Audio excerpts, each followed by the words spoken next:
All right, so it's time for Vitruvian book review number 22, and it is Stealing Fire from Stephen Kotler and Jamie Wheal. This, I am fascinated right now with the idea of my brain and how I can enhance its abilities, and not only that, but my mood and my performance. And I hate being in a bad mood. I cannot stand it. I want to feel elated as much as possible. Whenever I have a task to tackle, a job to do, I don't want to just have to gut it out. I want to be in a state of almost euphoric. I don't know how to describe it. A state of euphoria where I'm loving what I'm doing. I'm in the zone, and time doesn't matter. I'm not hungry. I'm in a flow state. And so I am obsessed at the moment with figuring out how to increase the state of flow. Not just because it will feel better and I'll better enjoy the work I'm performing, but I will be better at the task at hand. And Stealing Fire, it really does a phenomenal job of explaining how we can reach a peak state of performance through science, through illustrations of those who perform at these outstanding levels, and then giving the reader some options as to which route they might pursue. So it's here's why these people do the things that they do.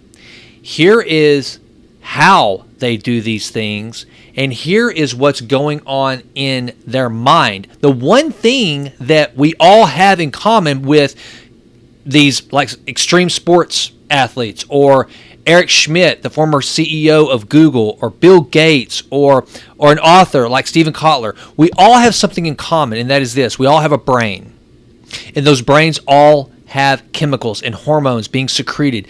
And guess what? Here's the real cool thing. All of those chemicals and that neurochemistry that is involved is ignited and is enhanced in pretty much the same way for all of us. But here's what you have to decide. Which way to do it is right for you? What's the task at hand?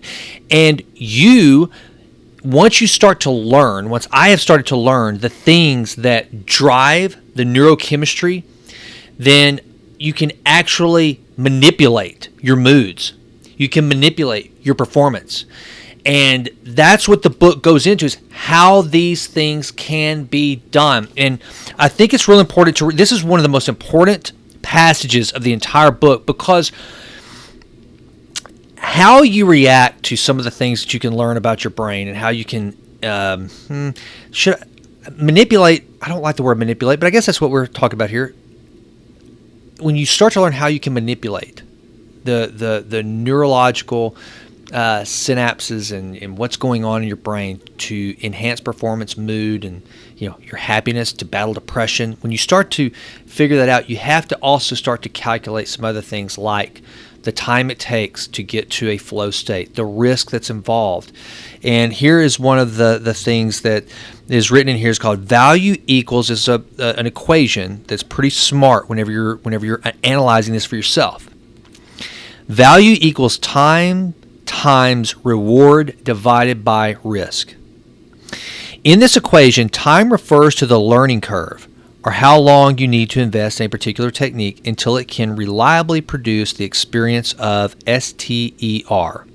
Reward refers to how well we retain the insights that arise and how consistently they drive positive change. Risk refers to the potential dangers. If there's a chance that you could lose your life or your mind, that's something to consider well in advance. Put them all together and you get an approximate value for each pursuit. This calculus is reflected in the different treatments for PTSD we examined in the chapter on psychology. A one-day session with MDMA produces a marked decrease or abatement in symptoms, but you have to be willing to ingest an amphetamine to experience it. 5 weeks of surfing, potentially less risky than a drug intervention, achieves a similar result, but entails learning a new sport in an unfamiliar and sometimes dangerous environment. Meanwhile, meditation, both simpler and safer than surfing, requires 12 weeks and offers a slightly lessened benefit. These three approaches produce a similar reward, relief from trauma, but they come with varying degrees of risk and investment of time. How you rank each variable is highly subjective, dependent on your abilities, responsibilities, and ambitions. But the final analysis is simple. Are any of these pursuits worth the time, effort, and money we invest in them? Are we more energetic, empathetic, and ethical afterwards? If not, they're just distractions or diversions from our lives. I care not a whit for a man's religion, Abraham Lincoln once quipped, unless his dog is the better for it. And that goes double for techniques of ecstasy. So here's the point. If you're just doing something, like if you're just dropping acid to feel good, to escape, that's a big risk for a good time, right? It's quick, so it's time efficient. Feels good, impact, it's there. But the risk is also pretty high, right? So you're not really weighing it. Whereas if you stop and go, okay, I need to battle some depression, or I need to get in a calmer state to be a clearer thinker. What are the things that jive with what I'm seeking? I'm just seeking a clear head. Like for me, right now, if you look on my scoreboard, it has one thing. I used to line up a bunch of different things that I would mark off every single day. Now it has one thing, and it's this: meditation. It's meditation. Do you know why? It's because I'm not going to do drugs.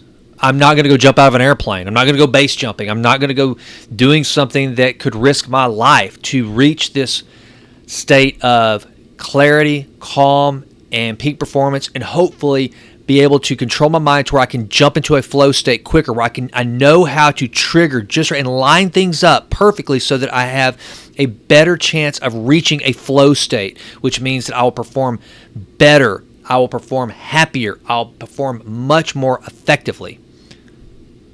That's the whole idea of this. So for me, that board has one thing on it now: meditation. And depending on where you are in life, that's what you have to decide. And the book goes into the science and examples of basically, and this is kind of I guess maybe this is how you could sum the whole thing up, that we're all the things we do that we think they represent, they really only represent one thing, and it's this. It's a feeling. It's a state of mind. It's a state of presence. You know, the person who jumps out of airplanes is seeking or is doing it for the same reason as the person who snorts cocaine. They want a rush of dopamine. That's what they want. Just one's better for you than the other, right? You know, the book talks early on about people don't watch porn to get laid. They watch porn to get high because it creates a dopamine rush. So once you start to figure out all these different things that are happening that impact our neurochemistry, then we can start to leverage day-to-day activities that are healthier, sometimes require less time, and are at our disposal to grab onto to get into these altered states of mind that are beneficial, have great utility value, that are healthy, and that make us better people, more empathetic. That's one of the things that in Bliss Brain, Dawson Church talks about, is how meditation and understanding how you remove yourself and look outwardly at others, you can actually make yourself more empathetic. I had no idea that there was a way to manipulate my empathy muscle, whatever that is. And this, what I want to read before I end this review, which the bottom line is I highly recommend anyone read this book. The more I learn about the human brain and the ability to calm it, engage it, the way I can avoid. I'm a guy that has battled with depression. I'm gonna be real transparent. I have had suicidal thoughts in my life. I have dealt with some very dark periods of my life, and so being able to understand what's going on in those moments, to stop them, with physiology, with psychology, and with all of these different tools at my disposal, it's life-changing when you start to kind of crack the code on peak performance, like what Stephen Kotler and Jamie Wheal have done in Catching Fire. Then you're like, why wouldn't anybody want to know this? Why wouldn't you want to understand how to get a high in a healthy way without having to risk your life, your treasure, your family by becoming a porn addict or snorting cocaine or dropping acid unsupervised and just willy-nilly and possibly harming yourself or someone else? Why would I do that when I can figure out that our minds all are reacting in similar ways, but there's just different ways to pull those levers depending on who you are and what you're after? Why would you not want to do that? I don't understand why people wouldn't want to learn that. So this book is a great way towards that, so that you can start to understand. There's illustration after illustration of all these individuals that we know, names like Elon Musk and Eric Schmidt and Laird Hamilton, and people that have just achieved unbelievable feats, and how they have done it and how they know how to tap into this flow state.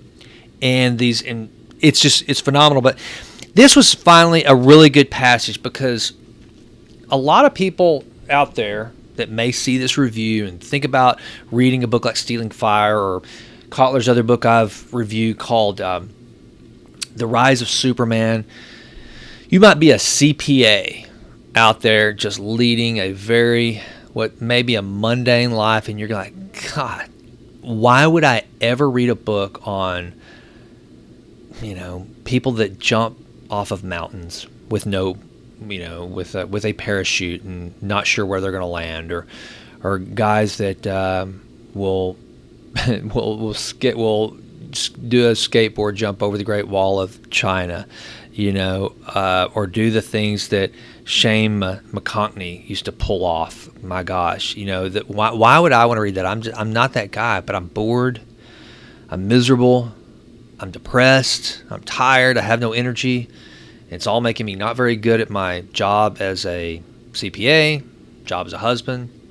Well, if I were to tell you, you don't have to resort to going back to your office after everybody goes to bed and crushing porn to kind of get a fix to feel alive again. You don't have to go pop the bottle of some Jack Daniels and wallow in your misery. All that's doing is you're releasing some chemicals. Go figure out what those chemicals are that are being released, and figure out how to release them in a healthy way, so that you don't have to die a life of desperation. And this also, look, you're talking to a guy that there was a time when I would not even entertain the idea of reading research on mind-altering drugs like psychedelics and mushrooms, LSD, any of that. I just MDMA. I wasn't going to listen to it. I was like, no, you're not going to convince me that there's ever going to be a positive impact on that. And so I had a very harsh moral stance against some of this science that is coming out on these things. But here is the authors address this because they take a very agnostic view of psychedelics, of extreme sports athletes that have lost, their lives, and they thus have left loved ones, children, spouses behind, so that they could go, ski the craziest freaking moguls on earth, and that seems kind of selfish. And so this is what the authors write: selfishness of extreme athletes. Every time an extreme athlete dies, whether it's Shane McConkey or Dean Potter or any of the dozens of leaders in the outdoor community who perish annually, people invariably chime in with how selfish they were to risk their lives on elective pursuits. How could they, the critics ask, leave behind grieving spouses, children, and even pets in the case of Dean's dog Whisper? As with our treatment of pornography and psychedelics, we have chosen to steer clear of moralizing others' choices and instead focus on the simple fact that athletes continue to risk their lives and presumably do it for a series of more or less considered reasons. We want to get as close as we can to understanding those reasons and connect them to the larger draw and benefit of ecstatic states. And for what it's worth, we believe there is a comparable, though far less sensational risk to living a suburban life of quiet desperation and dying prematurely of a lifestyle disease without having once tasted what these athletes always live and only sometimes die for.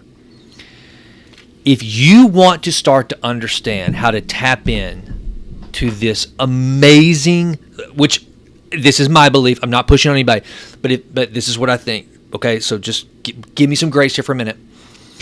If you want to start to truly tap into and understand this amazing device between your ears that God designed and blessed us with, that's what I believe, then this book's a good start. It's a good start to figure it out. And there's no religion in this book, and that's kind of the point. It's very agnostic on all aspects of how the mind works and the chemicals involved in our moods and actions and flow state and what happens. But I believe this book is very important towards pushing you into a better understanding of this thing that we carry around known as our noggin. It's a great book. Highly recommend it. It's probably the first book I should have started with before reading all of the others that I've read of Stephen Kotler's. But I don't know, though. Well, Rise of Superman I think that's the earliest one available. But as far as understanding the flow state and the science and the neurochemistry involved, this is a good one to start with. So with that wraps Vitruvian Book Review number 22. If you're listening on the podcast, thank you so much. Please tune in next week. There will be yet another amazing guest. So as of the time of this release, I will be the next one coming up is going to be John Henry Crawford, a virtuoso cellist. We had a great conversation, and I asked him some of my typical layperson questions that you would ask a world-class cellist. One, we did talk about flow and how flow comes into play. If you go out and just do a YouTube search and find John Henry's YouTube channel and watch his fingers for a moment, you know that is a state of flow right there before your eyes, because you can't just be thinking about those fingers and the bow moving the way it does. It's a majestic thing to behold. And we talk about what it's like to get in that state and how long it takes him from the time he's walking backstage till he sits down behind his cello. It's just, I'm really excited about that. So please tune in for that. And if you have just stumbled upon this for the first time, the book review on YouTube, on my channel, please consider going to the Jason Wright Show, where I have a podcast that is dedicated to one thing: improving always in all ways. I want to figure out how to be a better husband, a better man, a better thinker, a better son, all these things. It's improving always in all ways. That's what I dedicate the podcast to. And I do that by interviewing remarkable people that are doing really cool things and sharing their strategies and tips. So you can do that by going to iTunes, Spotify, wherever you listen to podcasts. Go to check out the Jason Wright Show. I'd be glad if you did. And I would love it if you would subscribe to the Vitruvian Letter. That is my personal newsletter, again, where I'm documenting the things from that week that I have pursued to improve always in all ways. So please consider subscribing to the Vitruvian Letter. It's short, it's pithy. Some are longer than others, but it's never too much. I mean, come on. I'm from Sulphur Springs, Texas. The words are small, they're easy to read, and you can get through it pretty quickly. But it is. I think it's something I'm proud of, so I hope you'll check that out. And with that, subscribe to this channel. Please subscribe and recommend some books for me. I want to know what you think I should be reading. So these, still got to get through those. 52 before the year's end. I'll be back here next week with my next book review, which is going to be on how to read books. I can't remember the author. The book's downstairs, so I can't really show it to you. But anyway, I think that's the one I'm going to review next week. So with that, thanks so much for joining me. Go crush it, and remember to always improve always in all ways. I'm out.